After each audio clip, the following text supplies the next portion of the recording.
Welcome to Nurse Educators Now, a podcast brought to you by Collaborative Momentum Consulting. I'm so pleased to have David Foley back as a guest on Nurse Educators Now. Today's episode is part 3 of a 4-part series. Dr. David Foley is an associate clinical professor at the Ohio State University College of Nursing. He has a particular interest in helping undergraduate students be successful. And so thank you so much for being with us. Can you share your personal journey into nursing and discuss some of the challenges and strengths that you experienced while navigating a predominantly female profession? Absolutely. Thank you very much, Susie, for having me today. So I think the first time I was really enlightened about the profession of nursing, I had parents who really wanted us to read, and they were thrilled anytime the TV was shut off and we were reading. So I would go to a local thrift store, and when I was a little boy, I discovered this series of books called Cherry Ames and her exploits and how she was this amazing nurse who traveled across the globe and had all of these wonderful positions. And I thought, wow, that's really a great opportunity and a great career. And then along the way, somehow people discouraged me and they said, well, Cherry Ames is a girl and you're a boy. And maybe that's not the right career for you, right? So they said, well, why don't you go in and become a physician? So I went in and tried to become a physician, and that didn't quite work out for a variety of reasons. And ultimately, I did work with nurses, but as a hospital administrator. And I was climbing the ranks of a local hospital very well. And I was so inspired and just really enjoyed working with all the nurses in my divisions. And one of those, by the way, was Women's and Children's Services. And so when I went to this evening weekend program and I arrived there, I was so surprised. On one hand, I worked with wonderful nurses every day who accepted me and validated me and really enjoyed working with me. And then I got to the evening weekend program. And on the first night of the program, one of the faculty actually walked to the back of the room and she pointed her finger at me and she said, "What are you doing here?" Oh, dear. Yeah. And I literally remember feeling like the earth would open up and swallow me. And I started nursing school, by the way, on my 31st birthday. I was a late arrival to the profession, but there were only 4 of us guys in that class of about 110 students, perhaps. And I just remember feeling very othered, very exoticized, and I just felt very out of place. So it was a real disconnect as I entered into nursing, working with wonderful nurses, and then going in, I guess, and feeling as though, what am I up against? Well, I'm glad you persevered, and I'm glad you read Cherry Ames. I, too, as a little girl, read Cherry Ames and thought, that's what I want to do. In fact, I have a whole section of Cherry Ames books that my son gave me long after I was a grown-up and he was a grown-up. So I'm glad you persevered. The second question that sort of comes from what you just said is, what teaching strategies can we as nursing faculty use in the classroom and skills lab and so forth to better prepare students who are men and reduce the gender bias in nursing education? I hope no one ever points a finger at anyone again. So what are some things we could do to prevent that? Well, first of all, I think I had a note to self moment, even when she did that to me in the classroom on the first day of nursing school. And somehow I said, I'm going to use this to make a difference someday. And I do remember that. I would say this, that in terms of answering this question, I have to go back to my own personal narrative. And when I went for my obstetrics clinicals that were held on several consecutive Saturdays, which I say were some of the longest Saturdays in my life, I remember when the elevator doors opened and our clinical group arrived early in the morning, I remember feeling immediately out of place. That was immediately validated by the charge nurse who came over and said to our clinical instructor, "Oh, I see you have 2 men in your group. Well, if we can find anybody who's willing to work with them, but I doubt it." She said, "In the meantime, why don't you guys go sit over here at the desk while I get the other students settled?" And we had very, very incredibly little to do during that experience. And most of the time we just sat and worked on NCLEX questions. So I got the impression, distinct impression, that experience, along with my pediatrics experience and some of the others, were something that we had to do to graduate as nurses, but they were in no way, shape, or form a viable opportunity for us just because we happen to be men. One really tangible example of that is that they told us that you have to be seated while you hold a baby. All male nursing students must be seated if you hold a baby because there was the assumption that we may drop the baby. And I remember feeling so horrible about that. That is so silly. There's a lot of daddies that hold babies and don't drop them. Exactly. And so I remember when I went into nursing education, some of the things that I've used from that experience and leveraged the potential to help others is trying to avoid gender-based language and try to just treat all students the same and really normalize, I think, the fact that all genders or both genders can certainly demonstrate empathy and caring and compassion, and that it's not limited just to female nurses. And so we need to look at everything that we're doing, whether it's a paper-based case study, whether it's a lab experience, whether it's clinical experience, didactic instruction, and make sure that we are featuring occasionally nurses who happen to be men in the role of nurse and across the continuum in any of the specialties. And I would say there really should be no softer specialties of nursing. There should just be specialties of nursing that everyone from both genders should be able to grow and flourish in. I absolutely agree with you. And sort of to follow up with that discussion, we know that there are many students who are men who do feel a discomfort in the softer specialties. I'm married to a nurse who had said that he spent the same amount of time not seeing patients in his OB, and it to this day makes him mad just thinking about it. So, how can we do something about this? And what, as educators, can we do to clinical instructors and to make a difference in this? How can we change the course of this? Well, I would say that one anecdote comes to mind that I'd like to share, and that is a student came to me one day who happened to be male, and this was right after we founded a chapter of the American Association for Men in Nursing. And by the way, the membership of that organization is about 45% female, as I recall, which surprises many people, but I think it really shows that there's a lot of people out there who are interested in trying to help get some normalization, I guess, of men in the profession, which is very refreshing. And this gentleman came to us, and we had done a panel discussion for our first inaugural meeting. And we featured men who happened to be working as a labor and delivery nurse, or a psych nurse, or a hospice nurse, or a pediatric nurse, people who did find their way into those disciplines. And so this gentleman was very inspired by that panel discussion, and he came to me and said, I would like to be a sexual assault nurse examiner, a SANE nurse.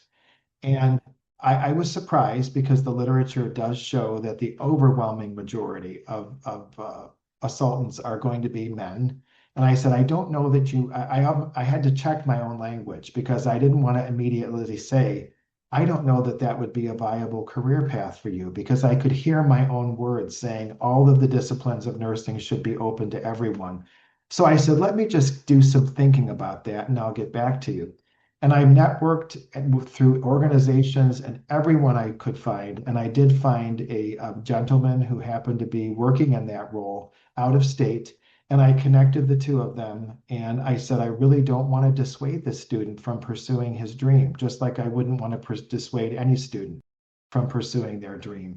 So I think it's really important that when we look at the disciplines of nursing, that we stop segregating and saying that these disciplines are softer. And that sort of feeds into that stereotype that certain disciplines are only for the delicate female and these other disciplines are going to be for the male. I think we really need to just in general stop doing that. Well, I absolutely agree with you. Can you give us some other examples of how we might change the nursing culture to contribute to what you're describing as the thing we should do? Sure. So when I would give a presentation, and once I gave this presentation at a national conference, I showed a picture of a fighter jet, and there was a little speck above the fighter jet, and it was the pilot who had just ejected out. And I sort of said, this is kind of what I think many students who happen to be male ultimately do. They might get excited about various disciplines within the profession, but then ultimately they start to sort of internalize these comments and feedback from faculty, many of whom are female, who might be overtly or even just almost covertly guiding them away from those disciplines. And finally, they can't take it anymore and they just hit that button and they eject out and they say, okay, I'm going to go into critical care or the emergency department or life flight or something, or even nursing leadership that is sort of determined to be somehow biologically or socially more fitting for them.